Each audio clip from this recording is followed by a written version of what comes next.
और जिस नाम के साथ हिंदू आतंक के धब्बे को चिपकाने की कोशिश की गई। और अब आरवीएस मनी का जो इंटरव्यू आ रहा है जिसमें वो कह रहे हैं कि लेफ्टिनेंट पुरोहित बहुत सारी चीजें ऐसी थी जो बहुत नजदीक थे उन चीजों के। पूरी दुनिया में आतंकवाद के नाम पर सिर्फ एक ही शांतिप्रिय लोग हैं जो आतंकवाद के नाम पर जिनका नाम आता है। पाकिस्तान ने अपने मौलानाओं को स्पेशली हिदायतें दी हुई थी कि वो लोगों को बरगलाएंगे, उनका ब्रेन वॉश करेंगे और उनको जो पैसा चाहिए, उनको जो ट्रेनिंग के लिए साजो सामान चाहिए, जो जगह चाहिए, जो एक्सपर्टीज चाहिए, वो सारी की सारी एक्सपर्टीज आईएसआई उनको प्रोवाइड करती थी। 2008 में जब कर्नल पुरोहित वहां पर थे और मालेगांव ब्लास्ट होता है, इस साजिश को रचने का सबसे बड़ा एम था भारत के अंदर लोगों के जहन में, दुनिया के जहन में एक चीज बिल्कुल बैठा देना कि आतंकवादी सिर्फ एक पर्टिकुलर लोग नहीं होते हैं, यानी कर्नल पुरोहित वो वहां पर थे। उसके बाद उसी हिंदू आतंकवाद को बढ़ावा देने के लिए साध्वी प्रज्ञा, उनके ऊपर उन्होंने हिंदुइज्म का एक अलग से भगवा वस्त्र उन्होंने पहने हुए हैं। तो इसका मतलब सेम टेम्पलेट जो पाकिस्तान के अंदर उनके मौलाना और आईएसआई मिलकर चलाती है, वही टेम्पलेट उन्होंने सीधी की सीधी कॉपी करनी चाहिए इंडिया में। अगर कसाब इंडिया में आया, उसने कलावा पहना हुआ था, अगर वो मर जाता, अगर वो जिंदा नहीं पकड़ा जाता, तो आप लोगों को क्या लगता है वो साजिश क्या थी? ऐसा क्या हुआ कि सिर्फ उन्हीं को फ्रेम किया गया? ये बहुत बड़ी साजिश थी। अगर मनी साहब कुछ बोल रहे हैं तो उसको हमें समझने की जरूरत है। फेक एविडेंस बनाना शुरू करते हैं तो कोई बड़ी चीज नहीं है। एक तिल्ली के साथ एक लाठी भी आ सकती है और एक चाकू के साथ एक तलवार भी आ सकती है, कोई बड़ी चीज नहीं है। इस मामले में सबसे ज्यादा अनभिज्ञ हैं जब भी कोई एक छुट भैया इंसान बोल देता है कि हमारे देश में पाकिस्तान चाइना 60 किलोमीटर अंदर आ गया है।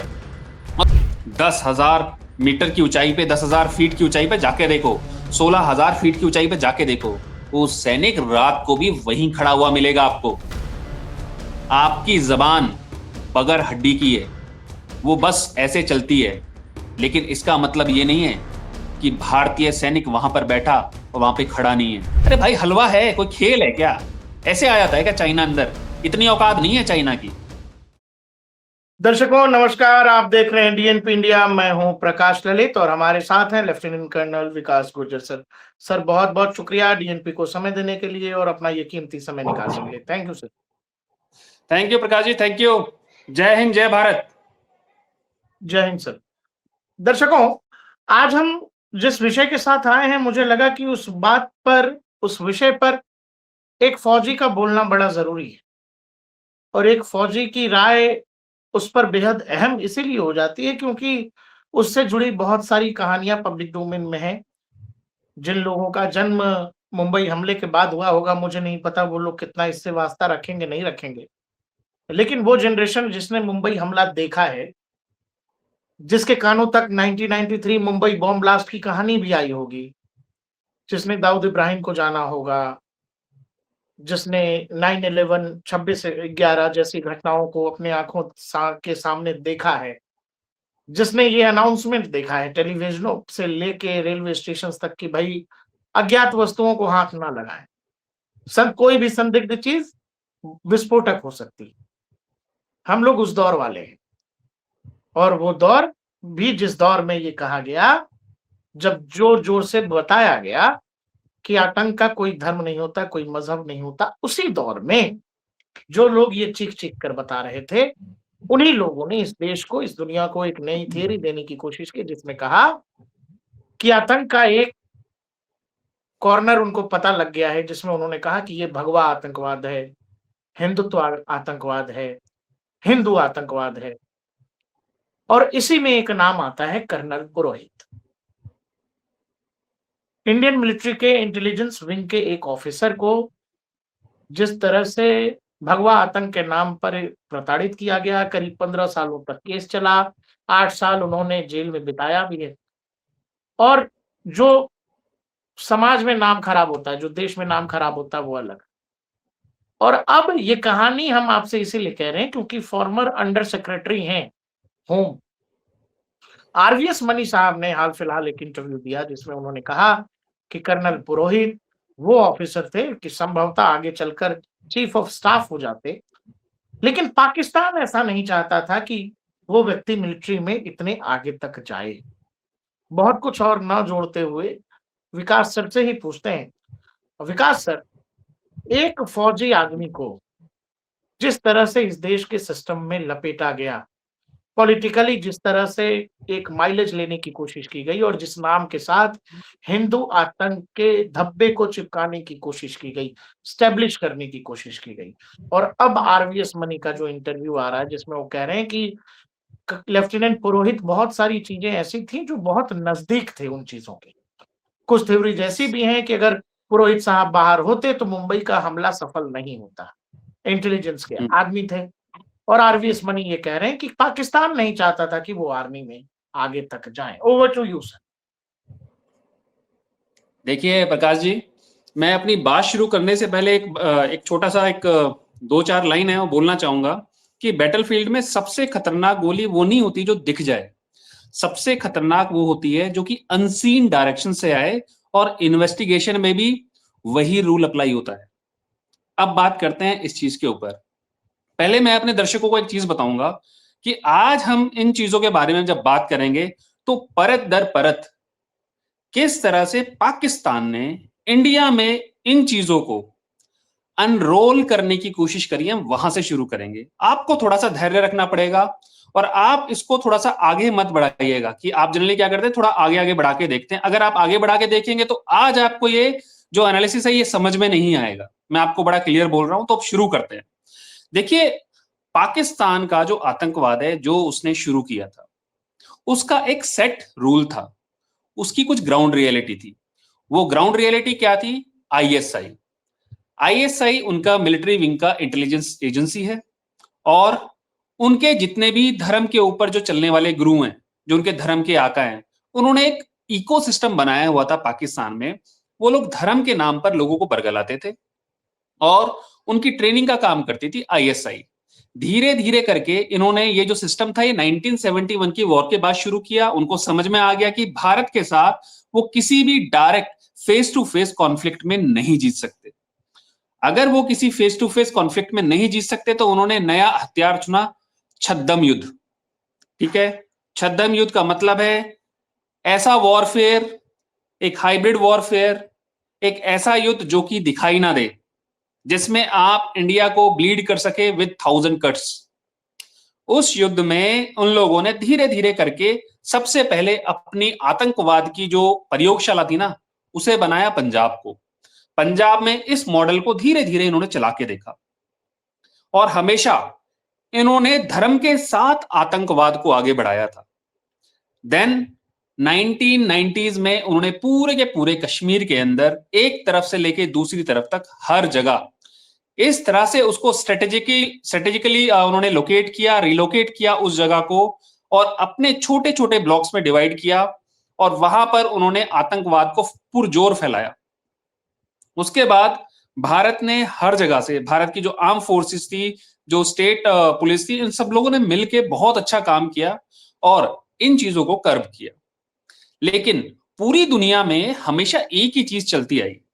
अब आपको यहां पे थोड़ा थोड़ा समझ में आने लगेगा मैं बोलना क्या चाह रहा हूं। पूरी दुनिया में आतंकवाद के नाम पर सिर्फ एक ही शांतिप्रिय लोग हैं जो आतंकवाद के नाम पर जिनका नाम आता है। इन शांतिप्रिय लोगों ने, जो कि, और सबसे बड़ी बात, इस आतंकवाद की फैक्ट्री में सबसे बड़ा नाम जो ट्रेनिंग के लिए आता था वो था पाकिस्तान। पाकिस्तान ने अपने मौलानाओं को स्पेशली हिदायतें दी हुई थी कि वो लोगों को बरगलाएंगे, उनका ब्रेन वॉश करेंगे, और उनको जो पैसा चाहिए, उनको जो ट्रेनिंग के लिए साजो सामान चाहिए, जो जगह चाहिए, जो एक्सपर्टीज चाहिए, वो सारी की सारी एक्सपर्टीज आईएसआई उनको प्रोवाइड करती थी। अब यहां से इन्होंने छोटे छोटे छोटे ट्रेनिंग सेंटर्स खोले अपने। उन ट्रेनिंग सेंटर्स पे ये लोगों को ट्रेनिंग देते थे, उसके बाद उनको आगे स्टेज फॉरवर्ड करते थे, और उनको ट्रेनिंग में भी उन्होंने 3-4 स्टेज बनाए हुए थे। एक स्टेज वो एक नॉर्मल टेररिस्ट, उसके बाद उनका नंबर 2 जो कि थोड़ा सा और ज्यादा खूंखार होगा, उसके लिए उन्होंने अलग से ट्रेनिंग करी, और जो उनके लीडर्स होंगे उनके लीडरशिप को और ज्यादा डेवलप करने के लिए इन्होंने एक और लेवल बनाया, मुजाहिदीन। मुजाहिदीन उनका सबसे लोअर स्टेज था। उसके बाद उनके कमांडर्स थे, उन कमांडर्स को इन्होंने बहुत ज्यादा ट्रेंड किया। अब हम इसी पूरी की पूरी जो टेम्पलेट है, इस टेम्पलेट को लेके आते हैं 2008 में। 2008 में जब कर्नल पुरोहित वहां पर थे और मालेगांव ब्लास्ट होता है। देखिए, इसमें कौन शामिल था, कौन शामिल नहीं था, इस बारे में बात करने का कोई मतलब नहीं है, कोई औचित्य नहीं है। लेकिन ये साजिश रची किस लिए गई, इसके बारे में बात करना बहुत जरूरी है।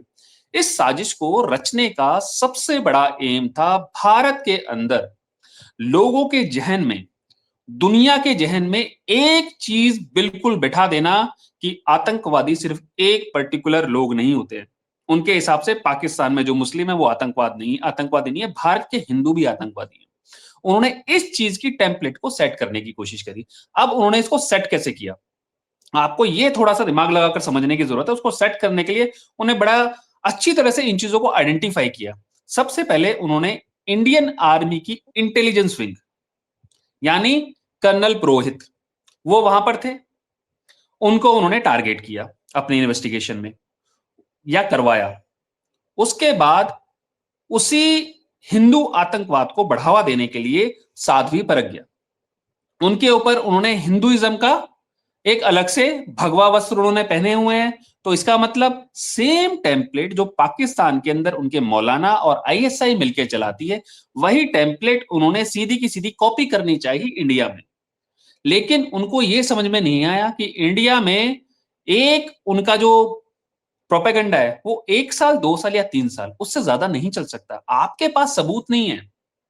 अगर अब आप एक चीज देखिए, अगर कसाब इंडिया में आया, उसने कलावा पहना हुआ था, अगर वो मर जाता, अगर वो जिंदा नहीं पकड़ा जाता, तो आप लोगों को क्या लगता है वो साजिश क्या थी?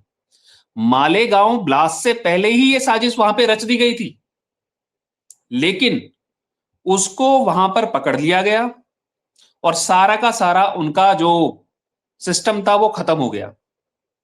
लेकिन ये जो साजिशें है ना, ये इसी दौरान रची गई है। 2008 इंडिया की अगर हिस्ट्री में आप जाएंगे तो बहुत ज्यादा वल्नरेबल रहा है।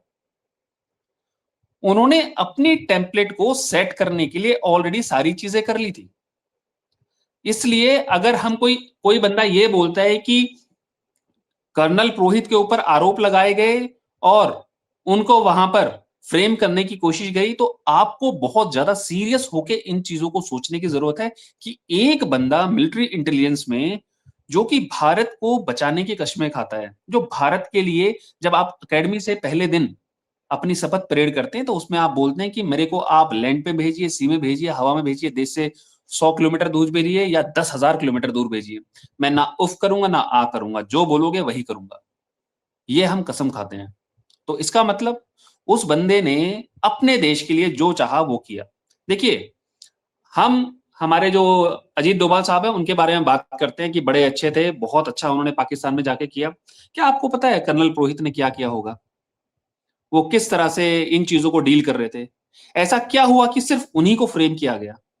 ये बहुत बड़ी साजिश थी।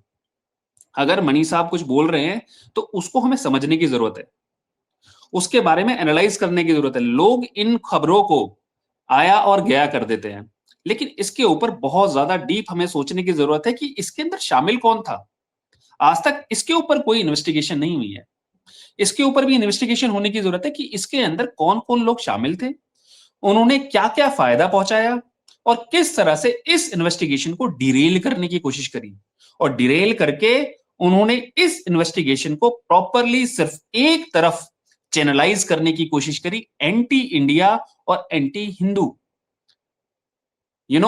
इन चीजों की तरफ अगर आप लेके जाते हैं तो इसका मतलब आप देश के खिलाफ काम कर रहे हैं। यह देश सब लोगों से मिलकर बनता है, हिंदू मुस्लिम सिख ईसाई। लेकिन अगर किसी ने गलती करी है, बेशक वो कोई भी हो, उसको सजा मिलना बहुत जरूरी है संविधान के हिसाब से। और इसमें अगर हम ये बोलेंगे सिर्फ आईएसआई शामिल थी, तो हमें कहीं ना कहीं इस बारे में दोबारा सोचने की जरूरत है। अगर आईएसआई शामिल थी तो आईएसआई का साथ देने वाले लोग यहां कौन थे? इस तरह से उन सबूतों को प्लेस करने वाले लोग कौन थे जो कि उनके खिलाफ उन्होंने सबूतों को प्लेस किया है? और इतने साल एक इंसान को परेशान किया गया सिर्फ इसलिए कि वो भारतीय सेना के इंटेलिजेंस विंग में था। देखिए, इंटेलिजेंस विंग के अंदर इंसान अगर जाता है तो उसका जो प्रोफाइल है, आपको बहुत ज्यादा किसी आतंकवादी से ज्यादा वो नहीं लगेगा, क्योंकि आप उसके प्रोफाइल को इस तरह से बनाएंगे बिकॉज आपको आतंकवादियों के घर के अंदर घुसकर वहां से इंटेलिजेंस लेके आनी है। जब आप ऐसा काम करेंगे तो कहीं ना कहीं आपके अपने चरित्र के ऊपर भी लोग सवाल उठाएंगे, उसके ऊपर दाग लगाने की कोशिश करेंगे। उनके साथ वही हुआ।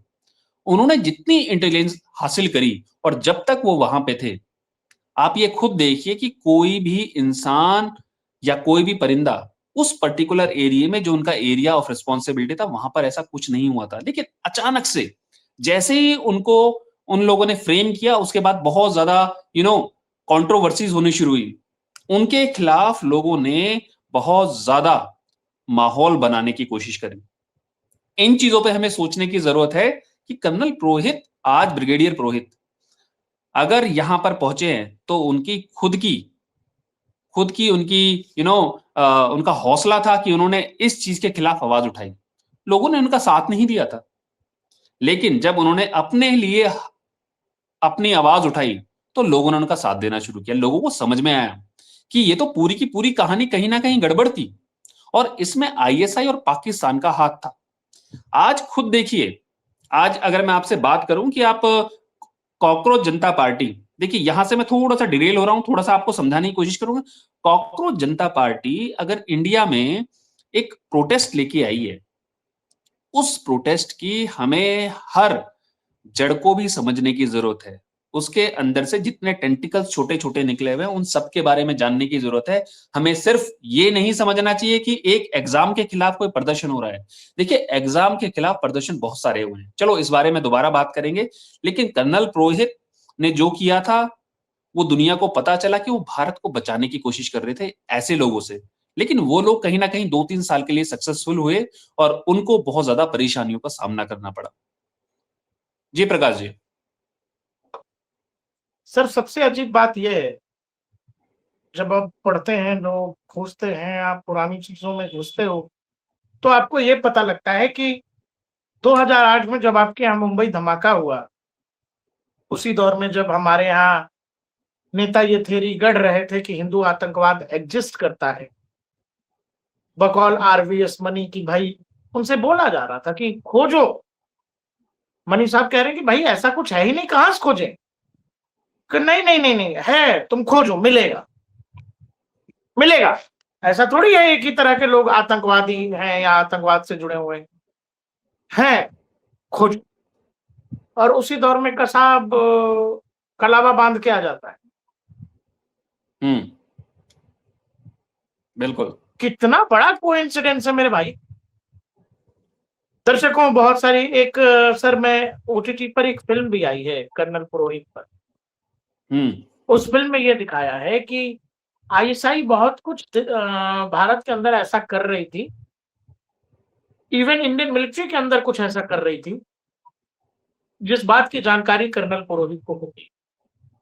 कर्नल पुरोहित आईएसआई के का बहुत कुछ खराब कर रहे थे अपने टेन्योर में, जब वो इंटेलिजेंस विंग में थे।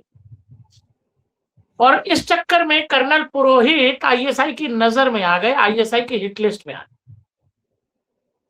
और उस फिल्म में दिखाया है कि कैसे कर्नल पुरोहित का काम लगाने के लिए दुबई में, मिडिल ईस्ट में भारत के कुछ नेताओं से, फिल्म है, फिल्म का ही जिक्र कर रहे हैं हम लोग, कि फिल्म में दिखाया है कि वहां कैसे भारत का एक राजनेता मिलता है, वहां पर आईएसआई ये पूरी थ्योरी देती है कि ये चल सकता है और इसमें इसको ट्रैप किया जा सकता है। और अचानक जो मुंबई एटीएस है, मालेगांव मामले में कर्नल पुरोहित साहब को उठा लेती है। कर्नल पुरोहित साहब जबकि लगातार ये बोल भी रहे होते हैं कि एक आईएसआई बहुत कुछ ऐसा प्लान कर रही है जिसके मैं बेहद नजदीक हूं, लेकिन फिल्म में ये दिखाया कि कर्नल पुरोहित साहब की बात सुनी नहीं गई। बाद में जो ये केस हेमंत करकरे साहब देख रहे थे, उनकी भी मौत मुंबई हमले में हुई। और बाद में कसाब का कलावा, ठीक ही कहा आपने, कसाब अगर दर्शकों जिंदा रह जाता तो हम आपकी पीढ़ियां गुजर जाते और सामने वाले आपको बताते रहते कि हिंदू आतंकवाद होता है और आप माथा पीटते रहते, कुछ नहीं कर पाते आप। सर। देखिए प्रकाश जी, आप ना हमेशा इंटेलिजेंस में एक चीज देखिएगा कि सस्पिशन आप हजार तरह के कर सकते हैं, लेकिन कन्विक्शन करवाने के लिए एविडेंस की जरूरत होती है।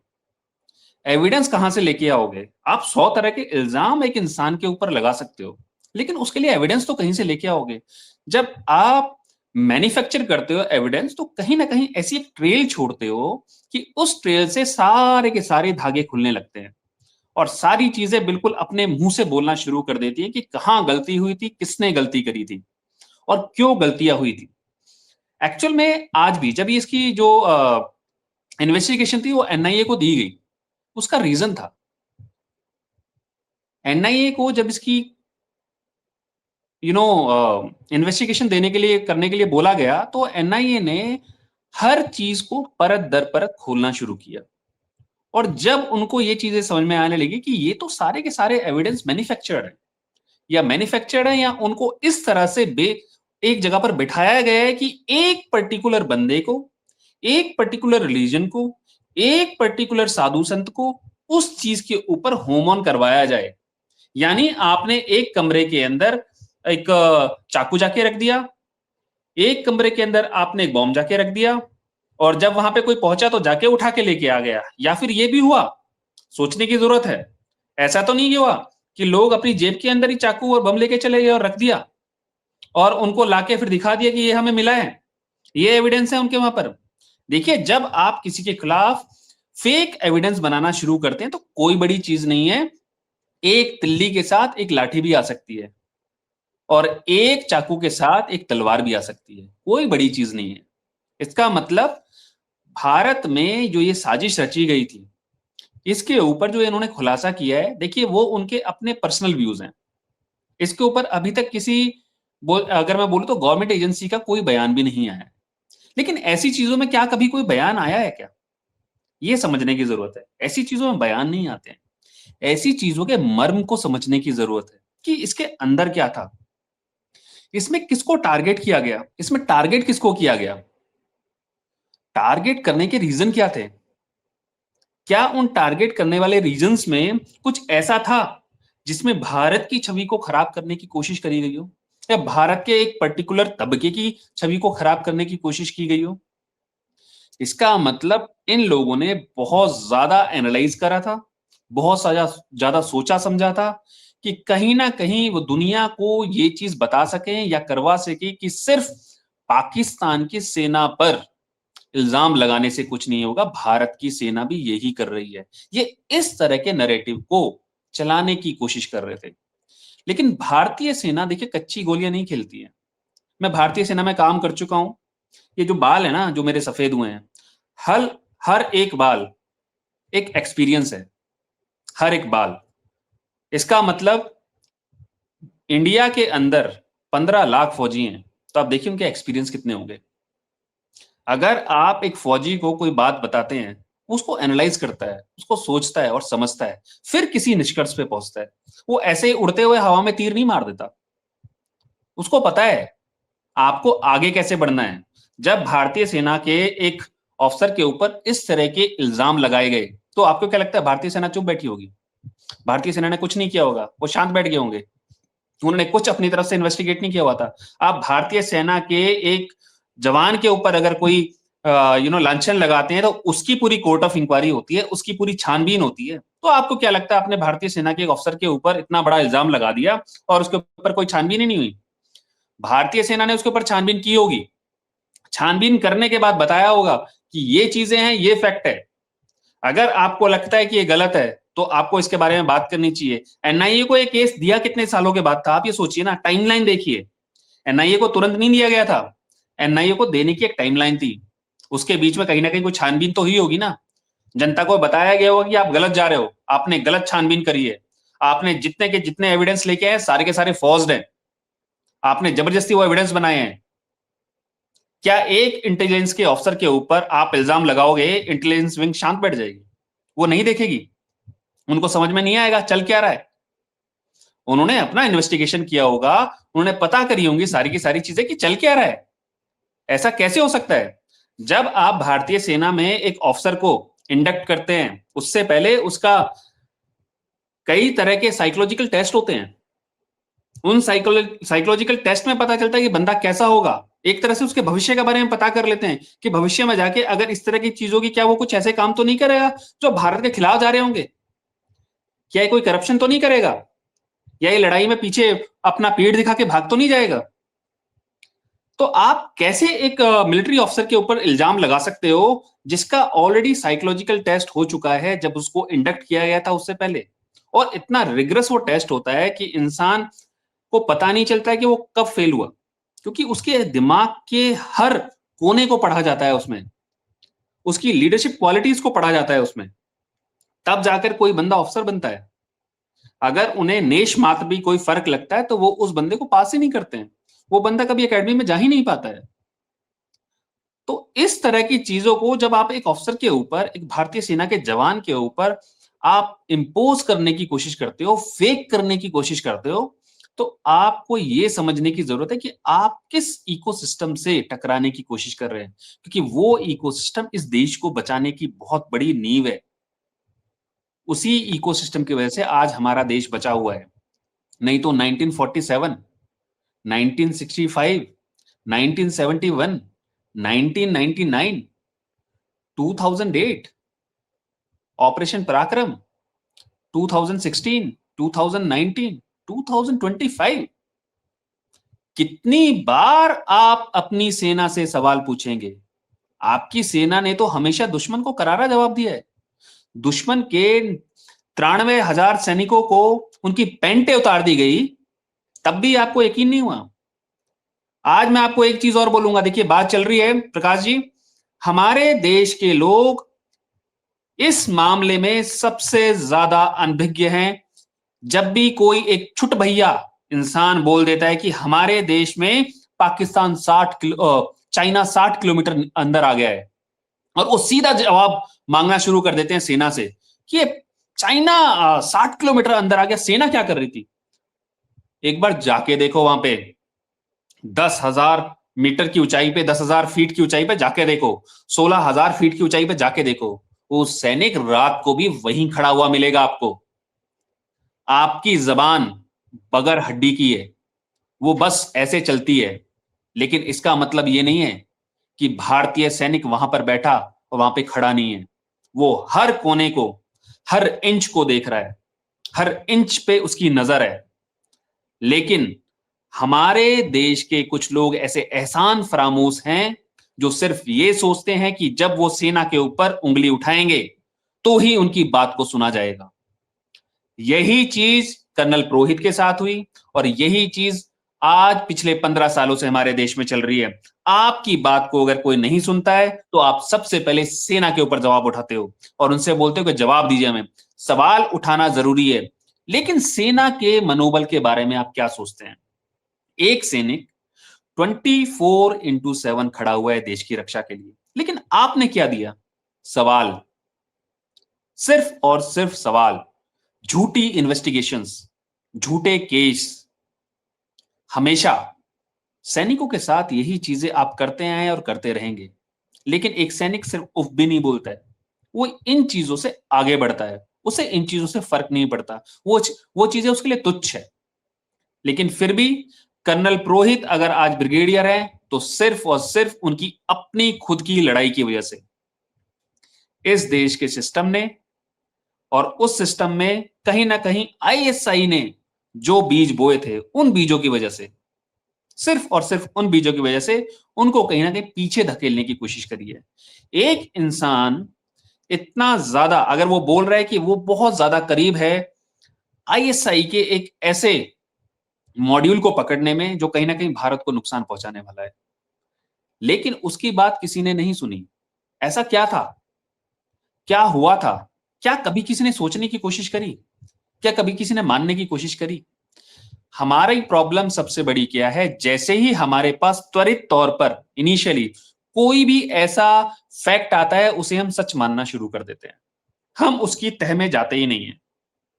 सेम यही हुआ अभी जब लोगों ने ट्रेंडिंग शुरू कर दिया, बिल्कुल पूरे सोशल मीडिया पे ट्रेंडिंग चल रहा है कि चाइना इंडिया में 60 किलोमीटर अंदर आ गया। अरे भाई हलवा है, कोई खेल है क्या?